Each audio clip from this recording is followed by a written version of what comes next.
നല്ല സ്ഥലത്തായിരുന്നേ. ഞാൻ വീട്ടിൽ പോയാലോ എല്ലാ കാര്യം അറിഞ്ഞു. അന്നേരം നീ ഇടിയ ഉണ്ടാവും നടക്ക് ഉറപ്പാ. എന്തിന്റെ കേടാ എനിക്ക്? വീട്ടിലെ കാര്യമെല്ലാം ഞാൻ അറിഞ്ഞിനി, എല്ലാം ഞാൻ അറിഞ്ഞിനി. അന്നേരം എനിക്ക് ഉറപ്പാ നീ ഇടിയ ഉണ്ടാവും. ഇവിടെ വന്നിരുന്ന പിന്നെ ഒരു പ്രശ്നം എനിക്ക് അറിയണ്ടല്ലോ അല്ലേ? പിന്നെ ഞാനെന്നാ വേണ്ടേ? നാട്ടില് മൊത്തം കട വന്നു. ഞാൻ വരുത്തി വെച്ചെന്നാടോ, വേറെ ആരും വരുത്തി വെച്ചൊന്നല്ല. അന്വേഷിച്ചിട്ട് വീട്ടിലെ വരുന്നത് ഉൾക്കൊള്ളണ്ടേ? നാട്ടുകാർ വിശ്വസിക്കാത്ത പോട്ടെ, സ്വന്തം ഓളെങ്കിലും. അങ്ങോട്ട് പോകുന്നതിന് നല്ല ഈ കാട്ടിലൊറ്റക്ക് ഇരിക്കുന്ന തന്നെയാ. നീ പറഞ്ഞത് ശരിയാടാ. ഇവിടെ ഇരിക്കുമ്പോ നമ്മളൊന്നും അറിയണ്ട. വീട്ടുകാരെ സ്വൈര്യക്കേടില്ല. ഫോണ് സ്വിച്ച് ഓഫ് ആക്കി വെച്ചാൽ മതി. നമ്മൾ കൊടുക്കാനുള്ള ആരും നമ്മൾ വിളിക്കുകയില്ല.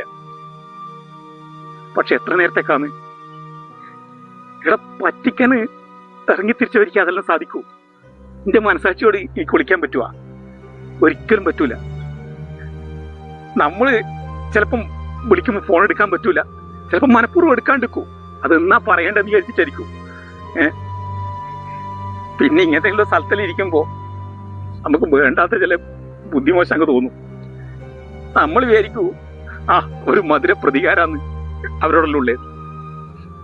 കുടുംബക്കാരോട് മധുര പ്രതികാരം, നമ്മളെ വിളിച്ച് ശല്യപ്പെടുത്തിയവർക്ക് ഉള്ള മധുര പ്രതികാരം.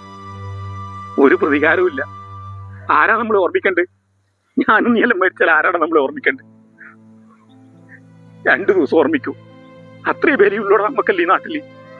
പൈസ ഇല്ലെങ്കിൽ ആർക്കും വിലയില്ല. പിന്നെ നമുക്ക് ആരെയും നമ്മളെ വേണ്ടെങ്കിലും, ആർക്കും നമ്മളെ വേണ്ടെങ്കിലും നമ്മളെ മക്കൾക്ക് നമുക്ക് ഡ്യൂപ്ലിക്കേറ്റ് അച്ഛൻ കിട്ടൂലടാ. അവർക്കേ നഷ്ടമുള്ളൂ, വേറെ ആർക്കും ഈ ലോകത്ത് നഷ്ടമില്ല. നീ എണീറ്റ, നീ എണീക്കടാ. എനിക്ക് വീട്ടിലേക്ക് നടക്കും.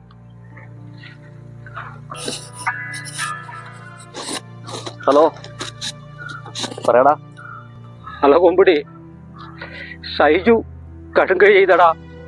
ഒരു വാക്ക് നമ്മളോട് പറഞ്ഞില്ലല്ലോ. ഒരു പ്രശ്നങ്ങൾ നമ്മൾ ചെയ്തു കൊടുക്കില്ലായിരുന്നോ?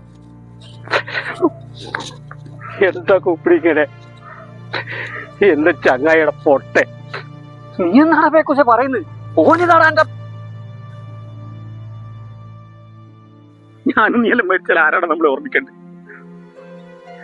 2 ദിവസം ഓർമ്മിക്കൂ. അത്രയും പേരെയുള്ളൂടെ നമുക്കല്ലേ ഈ നാട്ടില്.